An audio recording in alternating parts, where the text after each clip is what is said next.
ஆனாலும் இந்த gen Z மிகப்பெரிய சக்தி. நாம் இவர்களை பக்குவப்படுத்தி பயன்படுத்த வேண்டும். நண்பர்களே, கல்லூரி பள்ளிகளில் தொடங்கி இவர்களை பயன்படுத்த வேண்டும். நாம் பேச்சு போட்டி, கட்டுரை போட்டி, தமிழர் வினாடி வினா போன்றவைகளை தொடர்ந்து நாம் நடத்தி வந்து இதன் ஊடாகவே தமிழ் தேசிய உணர்வு ஊட்டும் உரைகள், கண்காட்சிகள், இனப்படுகொலை கண்காட்சிகளை வைப்பது, தமிழ் தேசிய தலைவர்கள் குறித்த அறிமுகங்கள் வைப்பது போன்ற நிகழ்வுகளை அந்த ஒரு நாள் போட்டியையே நாம் ஒரு பட்டறையாகவே நடத்தி வரலாம். இப்படி நான் பல ஆண்டுகளாக நடத்தி வருகிறேன். நல்ல பலனும் உள்ளது. நல்ல தமிழ் உணர்வாளர்கள், இன்று இனத்திற்கான களத்தில் இருப்பவர்கள் இந்த பட்டறையிலிருந்து உருவானவர்கள். இதனை நாம் கண்டிப்பாக விரிவாக எடுத்து செல்ல வேண்டும். இன்னும் ஒன்று, இந்த திரைப்பட மோகம் எம்ஜிஆர் காலத்திலிருந்தே உண்டு. திமுக எம்ஜிஆரை ஒரு பரப்புரை ஆயுதமாகவே திரைப்படத்தில் பயன்படுத்தி கொண்டது, கட்சிக்கான பரப்புரைக்கு. திரு சீமான் அவர்கள், அவருடைய வேரும் விழுதுகளும் திரை உலகில் மிக ஆழமாக இருக்கிறது.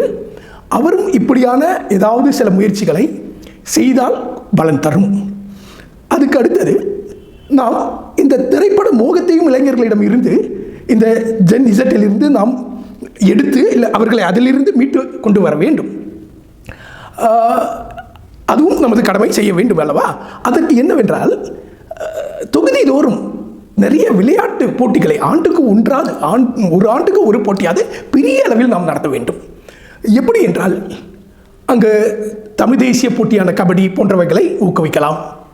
பிறகு அங்கும் சில தேசிய தலைவர்கள், தமிழ் தேசிய தலைவர்கள் படம், மேதகு அவர்களின் படம், திரு சீமான் அவர்களின் படம் பெரிய அளவில் வைக்கலாம். நம்மால் முடிந்த சில கண்காட்சிகளை கூட, தமிழ் தேசியம் சார்ந்த கண்காட்சிகளை கூட அங்கு வைக்கலாம். இது மட்டுமல்லாமல் குழந்தைகளிடமும் நாம் மரபு விளையாட்டை ஊக்குவித்து மரபு விளையாட்டை பழக்கி கொண்டு வரலாம். இதை நான் ஒரு 2 வருடம் மிக நல்ல முறையில் செய்தேன். அதற்கு மேல் என்னால் தொடர இயலவில்லை. சரி, 6வது காரணத்துக்கு வந்து விடுவோம். இதுவும் ஜென் இசட் சார்ந்தது தான். அது என்னவென்றால், ஜென் இசட்டின் அறம் சாரா ஒரு நிலை. இவர்களிடம் அறம் பேசுபவர்கள் இவருக்கு பிடிக்காது. அறம் சார்ந்து பெரிய முக்கியத்துவம் தரமாட்டார்கள். அது மட்டுமல்ல, சகஜமாக எதையும் அறமற்ற விடயங்களையும் எளிதில் ஏற்றுக்கொள்வார்கள். இன்று தமிழ்நாட்டில் ஆட்சி மாற்றம் எப்படி நடந்தது என்பதற்கு இதுவும் ஒரு உதாரணம் தான், இதுவும் ஒரு காரணம் தான். சரி, இவர்களை எப்படி நாம் நல்வழிப்படுத்தி கொண்டு வருவது? இதற்கு பள்ளிகளில் அல்லது தெருக்கூத்து அமைப்புகளில் தெருக்கூத்துகள் கூட நடத்தலாம். என்னவென்றால், திருக்குறளை, ஆத்திசூடியை அடிப்படையாக வைத்து போட்டிகள், மாணவர்களுக்கு அதை கொண்டு செல்லும் நிகழ்வுகளை பெரிய அளவில் நாம் எடுத்து செல்ல வேண்டும். பொது இடங்களிலும் பேருந்துகளிலும் திருக்குறள், ஆத்திச்சூடி போன்ற பரப்புரைகளை, அதன் அறம் சார்ந்த விடயங்களை நாம் எழுதி வைப்பதும் நமக்கு இந்த மாதிரியான ஒரு மாற்றத்துக்கு வழிவகுக்கும். இன்னும் முக்கியமாக நாம் ரொம்ப கவனம் செலுத்த வேண்டியது என்றால், இனி வரும் காலங்களிலாவது பள்ளிகளில் அந்த அற வகுப்பு, அறத்துக்கென்றே ஒரு வகுப்பு இருந்தது ஒரு காலத்தில், மாரல் கிளாஸ் என்பார்கள். அதை அறவே ஒழித்து விட்டார்கள். அதை மீண்டும் நாம் கண்டிப்பாக கொண்டு வர வேண்டும். சரி, அடுத்த காரணத்துக்கு போய் விடுவோம். அடுத்த காரணம் என்பது ரொம்ப முக்கியமானது தொழில்நுட்பம். அந்த தொழில்நுட்ப நிறுவனங்களை இவர்கள் மிக சிறப்பாக பயன்படுத்தினார்கள். இதையும் நாம் ஆராய வேண்டும். பல குழுக்களை உருவாக்கினார்கள். உணர்ச்சி வசப்படுவதற்கான பல விடயங்களை ஏற்படுத்தினார்கள். அந்த உணர்ச்சியையே சுண்டி இழுத்து தான் பல பரப்புரை செய்தார்கள். நாம் அப்படி கீழே இறங்கிவிட வேண்டாம். ஆனால் நாம் அப்படியான தொழில்நுட்ப நிறுவனங்களை எப்படி உருவாக்குவது, எப்படி கையாளுவது, நமக்கான பரப்புரை செய்வது என்பதனை நாம் கண்டிப்பாக சிந்தித்து ஆக வேண்டும்.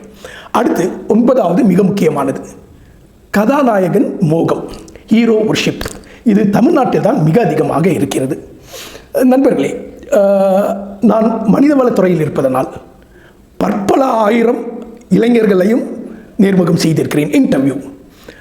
கல்லூரிகளிலும் பயிற்சி, கேம்பஸ் இன்டர்வியூ, வளாக நேர்முக தேர்வு போன்ற விடயங்கள் மூலமும் இளைஞர்களுடன் பல நெருக்கமான உறவுகளை கொண்டவன் நான் ஆய்வு நோக்கிலே பார்க்கும்போது என்னவென்றால், தமிழர்களிடையே முக்கியமாக இளைஞர்களிடையே தன்னம்பிக்கையும் தலைமை திறனும் இல்லாத ஒரு சூழலை பார்க்கிறேன். இதனால் தான் இவர்கள் ஒரு தலைவனை தேடி போகிறார்கள். சாகசம் செய்பவன் எல்லாம் தலைவனாகி விடுகிறான். இந்த ஹீரோ வொர்ஷிப் எப்படி வருகிறது என்றால், இந்த தன்னம்பிக்கை இல்லாத ஒரு மனநிலையில் ஒரு கதாநாயகன் தான் நினைத்ததெல்லாம், அதாவது டூயட் பாடுவது, சண்டை போடுவது, எதிரியை ஒழிப்பது, திடீர் பணக்காரனாவது, இப்படி போன்ற விடயங்கள் எல்லாம் தன் சார்பாக அவன் செய்யும்போது அவன் அந்த கதாநாயகனுக்கான ஒரு பக்தனாக மாறிவிடுகிறான். என்னுடைய எல்லா ஆசைகளையும் இவர் நிறைவேற்றிக் கொண்டே இருக்கிறார், இவர் வந்தால் எதிரியை அடிச்சிடுவார், இவர் வந்தால் பிரச்சனையை தீர்த்திடுவார் என்ற மாதிரியான ஒரு மன பிரமையை உருவாக்குவதற்காகவே திட்டமிட்டே படம் எடுக்கிறார்கள். அதையும் நாம் குறிப்பிட வேண்டும். இப்படி இருக்கும் சூழலில் இதுவும் ஒரு காரணம். இன்றைய ஆட்சி மாற்றத்துக்கு நடிகர் விஜய் வென்று ஆட்சியில் இருப்பதற்கு இது முக்கிய காரணம்.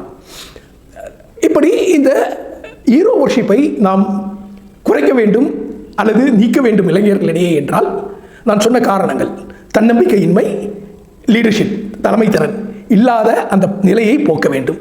அதாவது நான் பெரும் நிறுவனங்களுக்கு கொடுக்கும் பர்சனாலிட்டி அண்ட் லீடர்ஷிப் டெவலப்மெண்ட் பயிற்சிகள், அதாவது ஆளுமை மற்றும் தலைமை திறன் பயிற்சிகளை நான் எந்த கட்டணமும் இன்றி தமிழ் தேசிய உணர்வாளர்களை தேடி கொடுத்து வருகிறேன். ஆனால் ஒரு சிறிய அளவில் தான் என்னால் பண்ண முடிகிறது. ஆண்டுக்கு 2 பயிற்சிகள் தர முடிகிறது.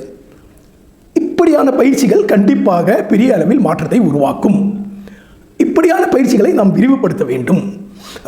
நாம் தமிழர் கட்சி தொகுதி தோறும் இப்படியான பயிற்சிகளை பரந்த அளவில் இளைஞர்களுக்கு கொடுத்தால், அதற்கு நானே வந்து பயிற்சி கொடுக்கிறேன், எந்த கட்டணம் எதுவும் தேவையில்லை, நானே வருகிறேன், நானே எல்லாத்தையும் பார்த்துக்கொள்கிறேன், இளைஞர்களை மட்டும் கொடுங்கள் போதும், என்னால் அவர்களை தன் உணர்வு, தன்னிலை, டிஸ்கவர் யுவர் செல்ஃப் அப்படின்ற ஒரு இது ஜெகாரி விண்டோ என்ற ஒரு உளவியல் கோட்பாட்டின் அடிப்படையில் அவர்களை தன் உணர்வு செய்ய முடியும். அவர்களுடைய தன்னம்பிக்கையையும் தலைமை திறனையும் என்னால் பெரிய அளவில் வளர்த்தெடுக்க முடியும், வளர்த்தெடுத்து இருக்கிறேன்.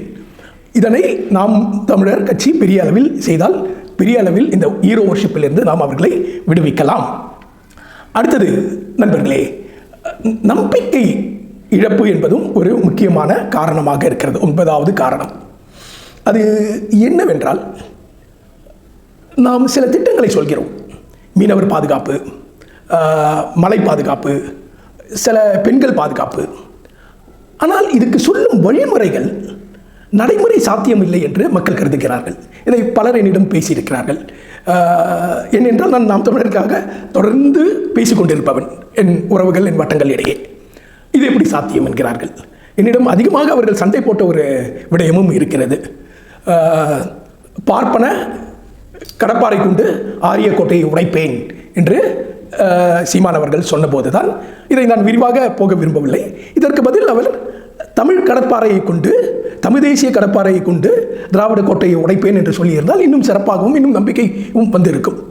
இதே போல தான் பிஜேபி வரக்கூடாதுன்னு சொல்கிறேங்க, காங்கிரஸ் வரலாமா என்று கேட்பதும் பலர் ஒரு நெருடலை, பலரிடம் நெருடலை உருவாக்கி கொஞ்சம் எட்டி போக செய்திருக்கிறது நம் இயக்கத்தில் இருந்து என்பதனை பலர் வெளிப்படுத்தி இருக்கிறார்கள். அதற்கு பதில் அழகாக சொல்லியிருக்கலாம், பிஜேபியும் நமக்கு எதிரிதான், காங்கிரஸும் நமக்கு எதிரிதான், இரண்டையும் நாம் நம்மிடம் இருந்து அகற்ற வேண்டும் என்பதனை தெளிவுபடுத்தி இருக்கலாம். சீமான் அவர்களுக்கு தெரியாதது இல்லை, நாம் எதுவும் சொல்லிக் கொடுக்க போவதில்லை. இருந்தாலும் இப்படியான சில